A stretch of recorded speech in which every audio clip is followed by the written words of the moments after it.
Hello dear, आप लोगों को वेलकम करता हूं। जितने भी एएनएम के कैंडिडेट हैं, पता है कि इससे पहले जो है हम आपके 45 वीडियो तक कंप्लीट कर चुके हैं। यह मेरा और आपका जो है 46वां नंबर का वीडियो होने वाला है। तो हम लोग 50 वीडियो के पास आ चुके हैं। बहुत सारे प्रश्न अभी तक कर चुके हैं। अभी मेरे हिसाब से मैं अगर सही हूं तो लगभग मैं 2000 के आसपास प्रश्न जो है मैं आपका करा चुका हूं। कितने? 2000 के आसपास प्रश्न आपके करा चुके हैं। जो लोग वीडियो अगर शुरू से देख रहे हैं उनको पता है मैं एक-एक चीज़ों को क्लियर करके अभी तक मैं 46वां नंबर में वीडियो में आ चुका हूं। तो अगर आप अभी तक 45 वीडियो नहीं देखे हैं तो ज़रूर देखिए। हर एक प्रश्न आपको अच्छा लगेगा, महत्वपूर्ण लगेगा, क्योंकि मैं फालतू का प्रश्न कराना नहीं चाहता हूं। समझ गए? आपका समय कीमती है और मैं फिर से कहता हूं कि आप अपने घर पर और ज़्यादा पढ़ाई तेज कर दिए होंगे, यह विश्वास करता हूं। और आपका जॉब उसी कंडीशन में लगेगा कि जब आप ज़्यादा से ज़्यादा अपने घर पर पढ़ाई करते होंगे, सोच समझ के पढ़ाई करते होंगे, एक स्ट्रेटजी बना के तैयारी करते होंगे, तो आपको जॉब लगेगा। वरना मैं एक बार फिर से कहता हूं कि सिर्फ यूट्यूब पर पढ़ने से आपको कभी जॉब नहीं लगेगा। इतना बात मैं आपको अभी कह रहा हूं, हकीकत में बता रहा हूं। यूट्यूब आपका एक तैयारी को अच्छा करने में मदद कर सकता है, चाहे हमारे चैनल हो या किसी का चैनल हो। बट यूट्यूब पर आप कंप्लीट जो है इस चीज़ का तैयारी नहीं कर सकते हैं। हाँ, थ्योरी चीज़ें रहता तो वो अलग चीज़ें रहता, बट एमसीक्यू पढ़ के आप तैयारी नहीं कर सकते हो। समझ गए? एमसीक्यू पढ़ना प्रैक्टिस करना होता है। ये आप इसका ज़्यादा प्रैक्टिस जो है आपका थ्योरी से ही होता है। तो बाकी चलिए, आप लोग समझ रहे हैं। फिर से हम शुरू करते हैं आज का वीडियो। चलिए, पहला प्रश्न है, कहता है कि प्रेगनेंसी के दौरान महिला में कार्डियक आउटपुट प्रायः क्या होता है। मतलब यहाँ पे कह रहा है कि अगर कोई फीमेल है तो उसको जो है इस दौरान जो है कार्डियक आउटपुट मतलब जो हृदय का आउटपुट है वह बढ़ता है या घटता है या समान रहता है। तो माय डियर, यह जो है आपका बढ़ जाता है। जब भी कोई फीमेल है वह अगर इस कंडीशन में है तो उसके जो कार्डियक आउटपुट होंगे वो बढ़ जाएंगे। आप भी देखिएगा, तो ही जाके हाइपर जो है टेंशन होता है। हाइपर टेंशन होता है, पता है ना? उच्च रक्तचाप कितना महिला को हो जाता है प्रेगनेंसी के दौरान, तो कहीं ना कहीं कार्डियक आउटपुट बढ़ने से ही। समझ रहे हैं? आगे है, कहता है प्रेगनेंसी के दौरान महिला में रक्त का आयतन ब्लड वॉल्यूम का आयतन क्या होता है? बढ़ जाता है। प्रेगनेंसी के दौरान रक्त का आयतन क्या होता है? बढ़ जाता है, क्योंकि रक्त बच्चा को भी चाहिए ऑक्सीजन के लिए, तो इसलिए बढ़ जाता है। ये चीज़ें सब इंपॉर्टेंट है, आपके एग्जाम में पूछता है ऐसे ऐसे प्रश्न। ठीक है, आगे है, देख लीजिए आपके सामने प्रश्न है। प्रश्न कहता है निम्न में से गर्भ अवस्था के दौरान पाया जाने वाला चिन्ह नहीं है। मतलब गर्भ अवस्था में कौन सा चिन्ह नहीं पाया जाता है? तो आपको पता है, जैकमुअर चिन्ह बताए हैं, मैकबर्नी चिन्ह और ए मैकबर्नी चिन्ह भी बता चुके हैं, लेकिन रोलांडो चिन्ह कोई चिन्ह नहीं होता है। समझ गए? तो इस हिसाब से जो है आपका ए वाला जो है आपका क्या हो जाएगा? सी आपका गलत हो जाएगा। ओके, आगे चलिए। फिटल, अब यहाँ पे मैं आपको आगे की तरफ ले चलते हैं, उससे पहले आप देख लीजिए। फीटल डिस्ट्रेस में पाया जाने वाला फ्रंटल सूचल पाया जाता है। अब माय डियर, आपको मैं पहले ही बता चुका हूँ कि सूचर क्या होता है। तो सूचर आपको पहले ही बता चुके हैं। जैसे एक शिशु की खोपड़ी है, ठीक है, और खोपड़ी है तो मान गए ये बीच वाला हो गया, ठीक है। इसी प्रकार से ऐसे है, समझ गए, फिर ऐसे है, समझ गए ना, फिर ऐसे है। तो ये वाला जो पार्ट है, ये वाला जो देख रहे हैं, ये वाला जो देख रहे हैं, यह हड्डी हो गया, ये हड्डी है और इसके बीच में ज्वाइंट है। इसी ज्वाइंट को सूचर कहा जाता है। समझ गए? तो ये जो सूचर होता है, कहता है फीटल के खोपड़ी में पाए जाने वाला जो फ्रंटल सूचर पाया जाता है। कहाँ पे? तो फीटल स्कल के दो फ्रंटल बोन के बीच में जो है आपके फ्रंटल सूचल पाया जाता है। मतलब जो फ्रंटल बोन होता है उसी फ्रंटल बोन के बीच में आपके फ्रंटल सूचर होते हैं, क्योंकि सूचर ज्वाइंट को ही कहते हैं। तो दो फ्रंटल बोन के ही बीच में ना फ्रंटल सूचर होगा। ये कॉमन सी बात है। आगे है प्रश्न, कहता है पार्टोग्राफ में मैटरनल बीपी का प्लॉटिंग की जाती है। मतलब पार्टोग्राफ आप लोग को पता होगा कि एक ग्राफ होता है जो डिलीवरी के समय रिस्पायरेशन को, एमनियोटिक फ्लूइड को, समझ गए, ऑक्सीटोसिन अगर कोई दवाई देते हैं तो उसका सब चीज़ का जो है एक ग्राफ तैयारी किया जाता है। समझ गए? डिलीवरी के समय। तो उसी प्रकार से ग्राफ पार्टोग्राफ होता है। तो उसमें मैटरनल बीपी मतलब माता का बीपी का जो प्लॉटिंग होता है वह कहाँ पे किया जाता है, कब किया जाता है? तो हर 4 घंटे के इंटरवल पर जो है मैटरनल बीपी प्लॉट किया जाता है। चीज़ को समझना है। ओके, आगे है माय डियर, आपके सामने प्रश्न है, बहुत अच्छा प्रश्न है कि विषाक्त गर्भपात के लक्षणों में शामिल है। मतलब पॉइजनिंग, समझ रहे हैं ना, सेप्टिक एवर्सन विषाक्त गर्भपात के लक्षण में कौन शामिल है? तेज बुखार आना, बिल्कुल सही। योनि से बदबूदार सिक्रेशन की उपस्थिति, बिल्कुल सही। ऐंठन युक्त दर्द होना, तो एवर्सन में ये सब हो सकता है और वह भी विषाक्त गर्भपात में, तो इसलिए सभी सही होगा। ओके, एकदम अच्छा से समझिए। और गर्भपात का मतलब क्या होता है पता है।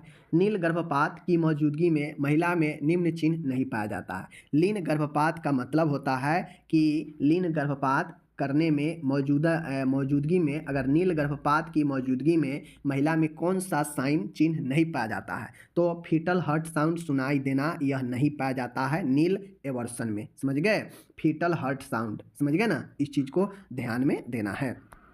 आगे है माय डियर, कहता है पार्टोग्राफ में अलर्ट लाइन और एक्शन लाइन में कितने घंटों का अंतर होता है। तो ये बहुत वेरी इंपॉर्टेंट प्रश्न है कि पार्टोग्राफ जो होता है उसमें एक अलर्ट लाइन होता है, एक एक्शन लाइन होता है, इन दोनों के बीच में कितने घंटों का अंतराल होता है, तो 4 घंटे का अंतराल होता है, याद रखिएगा। समझ गए, आगे चलिए। आगे है, कहता है सीवियर एनीमिया के दौरान हीमोग्लोबिन लेवल होता है, मतलब सीवियर एनीमिया मतलब गंभीर रक्ताल्पता, मतलब गंभीर रक्त की कमी में हीमोग्लोबिन लेवल कितना पर आ जाता है, जिसको हम लोग सीवियर एनीमिया कहते हैं। तो अगर किसी को 7 AGM प्रति DL से कम अगर आ गया है तो उसे सीवियर एनीमिया कहेंगे हम लोग। 5 हो, 6 हो, 6.5 हो, 7 से कम आते ही वह सीवियर एनीमिया के लक्षण में आता है। समझ गए। आगे है माय डियर, एकदम अच्छे से सब चीज़ समझिए, कोई दिक्कत नहीं है। कहता है कंगारू मदर केयर कौन प्रोवाइड कर सकता है, तो mother only, father only, grand mother. तो ये जो देखिए कंगारू KMC जो होता है यह कोई भी जो है ऑल ऑफ द एबव, समझ गए। माता अगर सही नहीं है तो पिता भी कर सकता है, उसके जगह पर ग्रैंड मदर भी कर सकती है। तो ऐसे में आपके इनमें से सभी सही है, क्योंकि KMC का मतलब होता है वो आप लोग जानते हैं। समझ गए ना। आगे चलिए, आगे हम लोग एकदम अच्छे से फिर से देखते हैं। आगे है, निम्न में से श्रवण व दृश्य दोनों प्रकार के उपकरण यानी ऑडियो भी हो और विजुअल भी हो, ए एड का उदाहरण है कौन, टेलीविजन। तो ऑडियो देखिए, ऑडियो और विजुअल, विजुअल के मतलब होता है कि जो दिखने वाला हो, चलचित्र वाला, समझ गए, जिसमें तस्वीर के माध्यम से पिक्चर के माध्यम से आपको समझाया जाए। और ऑडियो के मतलब होता है कि जिसमें आवाज़ हो। तो रेडियो क्या है, रेडियो आपका सिर्फ ऑडियो प्रकार का है, उसमें कोई आपको पिक्चर दिखता नहीं है, सिर्फ आवाज़ ही सुन सकते हैं। लेकिन ऑडियो विजुअल मतलब जिसमें ऑडियो भी हो और जिसमें कुछ चीज़ें दिखे भी, तो वह आपके क्या होते हैं, टेलीविज़न। समझ गए। जबकि पोस्टर है, इसमें सिर्फ आप देख ही पाएंगे, सुन नहीं पाएंगे। समझ गए ना। टेप रिकॉर्डर का भी बात वही है, सिर्फ सुनेंगे ही, कुछ दिखेंगे नहीं। लेकिन टेलीविज़न एक ऐसा माध्यम है जिसमें आप ऑडियो भी सुन सकते हैं और विजुअल में कुछ देख भी सकते हैं। तो यह श्रव्य दृश्य यानी ऑडियो और विजुअल दोनों का उदाहरण आपके टेलीविज़न है। समझ गए। चलिए आगे है, कहता है निम्न में से स्वास्थ्य शिक्षा के क्रियान्वयन के दौरान श्रवण दृश्य उपकरणों के उपयोग का लाभ क्या है। यह हेल्थ एजुकेशन को प्रभावी बनाता है, बिल्कुल सही है। ऑडियो विजुअल एड्स का जो है उपयोग तो हम लोग इसी में ना, हेल्थ एजुकेशन में ही ना करते हैं प्रभावी बनाने के लिए। हेल्थ एजुकेशन को इंटरेस्टेड बनाता है, बिल्कुल सही है।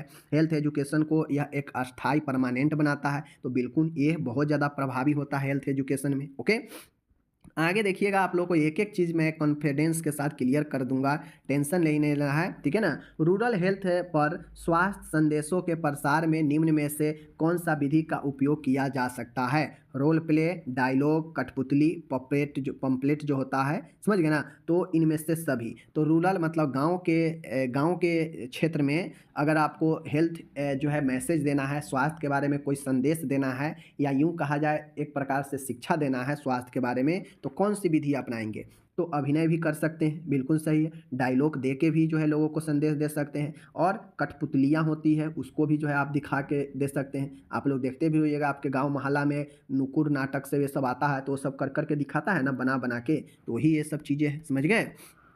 आगे है, प्रश्न आपके सामने है, निम्न में से ग्रामीण तथा अनपढ़ लोगों को हेल्थ एजुकेशन प्रदान करने की सबसे प्रभावी विधि क्या है। अब कोई ऐसे व्यक्ति है जो आपके बातों को न समझे, ठीक है, वह टेक्निकल वर्ड को न समझे, वह बिल्कुल गांव का है, अनपढ़ है, तो वैसे लोगों को हेल्थ एजुकेशन कैसे देंगे कि वह प्रभावी होगा। तो उसके लिए आपको जो है उसके सामने अभिनय करके दिखाना पड़ेगा, रोल प्ले करना पड़ेगा कि हाँ ऐसे होगा तो समझेगा। तो रोल प्ले मस्ट। ओके, बाकी लेक्चर भी थी, समूह चर्चा, पैनल चर्चा, ये सब थोड़ा सा टेक्निकल वर्ड जो समझेगा वही समझ सकता है। समझ गए ना। आगे है, एक और बेस्ट प्रश्न है, निम्न में से crude CBR crude birth rate के बारे में सही कथन क्या है। तो किसी क्षेत्र में एक वर्ष में 1000 की एस्टिमेटेड मिड ईयर पॉपुलेशन पर होने वाले कुल जीवित जन्मों की संख्या, मतलब क्रूड बर्थ रेट का मतलब है कि किसी क्षेत्र में एक वर्ष में 1000 की एस्टिमेटेड मिड ईयर पॉपुलेशन पर होने वाले कुल जीवित जन्मों की संख्या। ओके, इस चीज़ को नोट करके रख लीजिए, ये सब पूछेगा या इस पर सवाल पूछ देगा। ओके, आगे है, फिर एक बार और ज़बरदस्त प्रश्न है, सेवलॉन है। सेवलॉन क्या है? तो सेवलॉन एक केमिकल डिसइंफेक्ट है, पता है। कंट्रासेप्टिव मेथड तो है नहीं, इम्यूनिटी का भी टाइप नहीं है, वैक्सीन का भी टाइप नहीं है। यह एक रासायनिक जो है विसंक्रमण का विधि है, सेवलॉन। आगे है, निम्न कथन में से ब्लीचिंग पाउडर के बारे में सही क्या है? तो माय डियर, आपको पता हो तो मैं बता दूं, ब्लीचिंग पाउडर के बारे में क्या सही है? तो इसे क्लोरीनीकृत चूना भी कहते हैं, बिल्कुल सही है। ब्लीचिंग पाउडर में आपको 35% जो है, 30-35% क्लोरीन गैस भी मौजूद रहता है ब्लीचिंग पाउडर में। इसीलिए ब्लीचिंग पाउडर का भी इस्तेमाल जो है हम लोग जल शुद्धिकरण में कर लेते हैं, क्योंकि उस ब्लीचिंग पाउडर में जो है आपको चूना और क्लोरीन गैस भी होता है, समझ गए। और यही क्लोरीन गैस ब्लीचिंग पाउडर में इस्तेमाल करने पर जल को भी शुद्ध करता है, समझ गए ना। स्पिरिट का क्या उपयोग है? स्पिरिट का उपयोग है वाउंड, घाव को क्लीन करने में, बिल्कुल सही है। उपकरण को सिकता से डिसइंफेक्ट करने में, कोई उपकरण है, अगर उस उपकरण को आप स्पिरिट से साफ करते हैं तो वह विसंक्रमण हो जाएगा। सर्जरी से पहले त्वचा को डिसइंफेक्ट मतलब साफ करने में, त्वचा को अगर सर्जरी करना हो तो वहाँ पे जो है हम साफ करेंगे जो स्पिरिट से, तो वो ये भी काम आएगा। इसलिए जो है सभी में ये काम आता है स्पिरिट का, समझ गए। आगे है, कहता है वाउंड क्लीनिंग हेतु निम्न में से किस केमिकल का डिसइंफेक्ट का उपयोग किया जाता है? स्पिरिट, बेटाडीन, हाइड्रोक्सिन पेरोक्साइड, तो इनमें से सभी। तो सर्जरी के लिए या फिर घाव क्लीनिंग करने के लिए, साफ करने के लिए कटा फटा को स्पिरिट का भी इस्तेमाल करते हैं, बेटाडीन का भी, हाइड्रोजन पेरोक्साइड का भी, इसलिए इनमें से सभी सही हो जाएगा। ओके, आगे है, आईवी या आईएम यानी इंट्रावेन या इंट्रामस्कुलर इंजेक्शन लगाने से पूर्व त्वचा पर मुख्यतः किस विष संक्रामक का उपयोग किया जाता है? स्पिरिट का, साइडेक्स का, बेटाडीन का, फॉर्मेलिन का। तो माय डियर, ये सब आपका नहीं होगा, ठीक है। स्पिरिट राइट होता है, समझ गए। इस चीज़ को ध्यान में देना है, क्योंकि हम आईवी इंजेक्शन लगाते हैं या मांस में, तो उससे पहले त्वचा को थोड़ा सा जो है कॉटन में भिगोकर स्पिरिट को साफ करना चाहिए, ठीक है ना। आगे चलिए देखते हैं एक बेहतरीन प्रश्न फिर से। आगे है, सर्जरी से पहले त्वचा को विसंक्रमित करने के लिए मुख्यतः किस केमिकल डिसइंफेक्ट का उपयोग किया जाता है? तो वह होता है बेटाडीन। अगर सर्जरी करना हो फिर भी बेटाडीन, घाव साफ करना हो फिर भी बेटाडीन। तो बेटाडीन एक महत्वपूर्ण होता है, जहाँ कटे फटे चीज़ें हो या आगे कटना फटना है तो उसके लिए बेटाडीन महत्वपूर्ण होता है कि उस जगह को क्लीन करने के लिए। ओके, चलिए आगे देखिए। आगे आपके सामने है, निम्न में से लैरिंग्स के बारे में कथन क्या सत्य है? तो लैरिंग्स को जो है हम लोग वॉइस बॉक्स के नाम से भी जानते हैं, समझ गए। वॉइस बॉक्स के भी नाम से जानते हैं। इसे हृदय पेसमेकर के नाम से भी कहते हैं, गलत। हृदय का पेसमेकर हम लोग किसे कहते हैं माय डियर? हृदय का पेसमेकर हम लोग ऐसे नोट को कहते हैं जो कि नेचुरल टाइप से है, समझ गए ना। तो ये सब चीज़ें हैं, आप लोग समझिए। आगे है, ऐसे नोट के आ भी गया, ऐसे नोट के बारे में क्या कथन सही है? तो ऐसे नोट जो है इसे हृदय का पेसमेकर भी कहते हैं, पता है आप लोग को। ओके, आगे चलिए। आगे हम लोग चलते हैं, बहुत ही अच्छा प्रश्न आपको देखने को मिलेगा। ह्यूमन बॉडी की नाक में पाए जाने वाले रोमों का क्या कार्य है? मतलब देखते होइएगा कि सभी के नाक में छोटे छोटे केस बाल होते हैं, उसे रोम कहते हैं। उसका क्या काम होता है? तो यह धूल मिट्टी के कणों को वायु के मार्ग में जाने से रोकता है। चूँकि हम लोग श्वसन करते हैं तो उसमें बहुत सारे छोट छोट कण धूल सब जाता है, आपको पता भी नहीं चलता है, लेकिन वो छोटे छोटे धूल कण को हमारे नाक के अंदर जो बाल है, जो रोम है, वह अपने अंदर लपेट लेता है, रोक लेता है। और वही जो है आप खरोचते हैं तो नाक से जो आपका गंदगी जो परत निकलता है, वही आपका धूल कण ही होता है जो रोम अपने अंदर चिपका लेता है, समझ गए।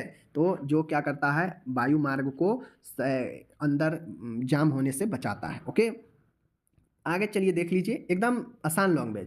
कहता है, प्रोरैनिन नामक पाचक एंजाइम एलिमेंट्री कैनल के किस भाग में स्रावित होता है? प्रोरैनिन, देख लीजिए, प्रोरैनिन नामक जो पाचक एंजाइम है, यह एलिमेंट्री कैनल के आहार नाल के किस भाग से स्रावित होता है? समझ गए ना। तो पाचन नाल के, समझ गए ना, यह अमाशय से सीक्रेट होता है प्रोरैनिन। तो याद रखना है, प्रोरैनिन अमाशय से सीक्रेट होता है, भूलिएगा मत। ओके, आगे देखिए, विश्व थैलेसीमिया दिवस कब मनाया जाता है? 8 मई। मैं एक बार अभी ही क्लियर कर देता हूँ, जितने भी शिफ्ट में आपके एग्जाम होंगे ना, 1-2 प्रश्न आपके दिवस पर होगा ही। स्वास्थ्य में जितने भी दिवस है उसको आप लोग कंप्लीट कर लीजिए, 1-2 प्रश्न आपको आएंगे ही आएंगे दिवस वाला, समझ गए। तो विश्व थैलेसीमिया दिवस 8 मई को, वर्ल्ड डाउन सिंड्रोम डे, समझ गए ना, यहाँ पे डिंड्रोम नहीं होगा, सिंड्रोम होगा। World Down syndrome day 21 March को सेलिब्रेट किया जाता है, समझ गए, 21 March world Down syndrome day, okay.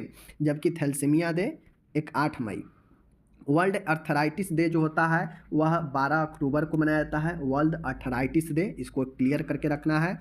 आगे है, कहता है निम्न में से कौन सी हेल्थ कमेटी का गठन ईयर 1959 में किया गया था। तो जो मुलादियर कमेटी है इस बेचारे का गठन 1959 में किया गया था, इसको आपको ध्यान में रखना है। साथ में आप ये भी बताइए करतार सिंह कमेटी, श्रीवास्तव कमेटी और भोर कमेटी, इस 3 का गठन कब किया गया था। इन 4 में से एक प्रश्न आपके हर एक एग्जाम में घूमते हुए मिल जाएगा। तो ये चारों इंपॉर्टेंट है, इसका जो है आप लोग याद चारों को कर लीजिए, हम पहले पढ़ा चुके हैं प्रॉपर, इन सभी कमेटी का एक वीडियो ही हम आपको दे चुके हैं, समझ गए। चलिए आगे यहाँ पे देख लीजिए, यहाँ पे स्पष्ट रूप से कहा जा रहा है निम्न में से कौन सी हेल्थ कमेटी का अन्य नाम health survey and development committee भी है। माय डियर, बहुत अच्छा है। निम्न में से कौन सा एक ऐसा कमेटी है कि जिसका नाम हेल्थ सर्वे, स्वास्थ्य सर्वे और विकास जो है समिति के नाम से भी जानते हैं। तो भोर कमेटी का अन्य नाम health survey and development committee भी है, तो इसको ध्यान में रखना है। आगे है माय डियर, कहता है निम्न में से कौन से 5 ईयर प्लान की अवधि वर्ष 1997 से 2002 तक थी। आपको पता है 5 ईयर प्लान का मतलब होता है पंचवर्षीय योजना, यानी पाँच वर्ष का योजना, समझ गए। अब ये जो पंचवर्षीय योजना में जो 1997 से 2002 तक जो अवधि था वह कौन सा जो है प्लान था, कैवा। तो यह 9th नंबर का जो है आपका 5 ईयर प्लान था, याद रखिएगा, समझ गए। अभी कौन सा चल रहा है आप लोग कमेंट करके बताइए, समझ गए। आगे चलिए, आगे प्रश्न है विश्व मानसिक रोग दिवस वर्ल्ड मेंटल हेल्थ डे कब सेलिब्रेट किया जाता है। तो वर्ल्ड मेंटल हेल्थ डे 10 अक्टूबर को सेलिब्रेट किया जाता है, समझ लीजिए। यहाँ पे स्पष्ट रूप से वर्ल्ड मेंटल हेल्थ डे जो है 10 अक्टूबर को, ओके। एक एक प्रश्न अच्छे से समझिएगा तो आपके एग्जाम के लिए काफ़ी ज़्यादा महत्वपूर्ण प्रश्न सब हम लेकर आते हैं। विश्व की कितनी जनसंख्या भारत में रहती है। लगभग 17% के आसपास, 17% जनसंख्या केवल जो है विश्व में कितना सारा जो है आपका देश है, लेकिन 100% में से समझ लीजिए कि 17%, 18% भारत में ही निवास करता है, समझ लीजिए, और बाकी में अन्य देश सब है, जबकि कितना सारा देश है। पीने के पानी में फ्री रेसिड्यूअल क्लोरीन, समझ गए ना, की मात्रा कितनी होनी चाहिए। पीने की पानी जो हम पीते हैं उसमें फ्री रेसिड्यूअल क्लोरीन की मात्रा कितनी होनी चाहिए, 0.5 mg पर लीटर, 0.5 mg पर लीटर, ओके। चलिए आगे है, भारत में राष्ट्रीय जनसंख्या नीति नेशनल पॉपुलेशन पॉलिसी कब लागू की गई। 2000 में की गई, इसको याद रखिएगा, समझ गए। अब ये जो प्रश्न हम करा रहे हैं ना, यह जो है किसी न किसी एक साल पूछे गए प्रश्न है, समझ गए, ध्यान रखिएगा। आगे चलिए, आगे हम देखते हैं, कहता है माय डियर राष्ट्रीय ग्रामीण स्वास्थ्य मिशन, जिसको हम लोग NRHM के नाम से भी जानते हैं, इसकी शुरुआत कब की गई। 2005 में की गई, याद रखिएगा, समझ गए। चलिए, आशा के सहयोगिनी समानता कितनी आबादी के लिए सेवाएं प्रदान करती है। तो आपको पता है इसी नेशनल रूरल हेल्थ मिशन के अंतर्गत आपके आशा का नियुक्ति की जाती है, जो कि 1000 के जनसंख्या पर ही अपना काम करती है, समझ गए। आगे चलिए, बहुत अच्छे से समझना है। निम्नलिखित में से कौन सी बीमारी का भारत से उन्मूलन कर दिया गया है। तो जो नारू रोग होता है, ये नारू रोग को भारत से फ्री कर दिया गया है, समझ गए। इन ऑप्शन में बाकी पोलियो को भी फ्री मुक्त किया गया है। जन्म तथा मृत्यु पंजीकरण अधिनियम, birth and death registration act, जिसके जरिए अगर कोई जन्म लेता है तो उसका जन्म प्रमाण पत्र, कोई मरता है तो मृत्यु प्रमाण पत्र बनता है। तो इनके अनुसार जन्म का पंजीकरण कितनी अवधि में करवा लेनी चाहिए। तो 21 दिन के अंदर जो है किसी का जन्म होता है तो 21 दिन के अंदर पंजीकरण करवा लेनी चाहिए, समझ गए। इस अधिनियम के अनुसार कह रहा है, समझ गए। अब करवाइए नहीं करवाइए आपका मतलब है। खसरा वैक्सीन का रूट ऑफ एडमिनिस्ट्रेशन क्या है। मतलब खसरा वैक्सीन को जो है किस मार्ग से जो है हम लोग देते हैं वैक्सीन। तो तो सबक्यूटेनियस मार्ग याद रखिएगा, समझ गए। एक व्यक्ति आदमी का बॉडी मास इंडेक्स कितना होनी चाहिए, तो BMI, इसी से पता चलता है कि किस व्यक्ति में मोटापा कितना है, हद से ज़्यादा है, एज के अनुसार, हाइट के अनुसार कितना है। तो यही बॉडी मास इंडेक्स बताता है, सूचित करता है आपके बॉडी में कितना मांस है, आपके हाइट और एज के अनुसार सही है या गलत है, यही बॉडी मास इंडेक्स बताता है, समझ गए।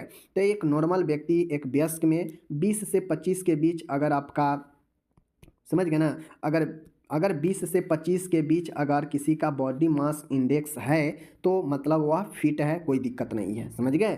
तो नॉर्मल बॉडी इंडेक्स मास 20 से 25 होनी चाहिए। ओके, तो इस प्रकार से मैंने आज जो है आपके 40 से प्लस प्रश्न कर दिया और आप लोग पढ़े, अच्छे से समझे, इसके लिए बहुत बहुत आप लोग को धन्यवाद। और मैं यही कहूँगा कि हाँ, मैं बेटर क्वेश्चन आप लोग के लिए ला रहा हूँ, ये बात सही है, बट मैं बार बार कहता हूँ कि आप लोग घर पर 2-3 घंटा जितना ज़्यादा हो सके पढ़ाई दिल से कीजिए, दिमाग एक जगह रख के कीजिए, ताकि आपके ज़िंदगी में एक चार चांद लग जाए, समझ रहे हैं। ऐसे भटकने से कुछ नहीं होगा। यूट्यूब आपका एक बेस्ट प्रैक्टिस का माध्यम हो सकता है, बट परमानेंट जो है तैयारी का माध्यम नहीं हो सकता है।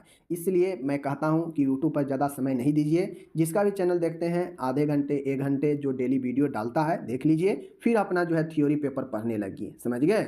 चलिए, बाकी हम मिलते हैं आपसे अगले वीडियो में। अपना ख्याल रखिएगा, धन्यवाद।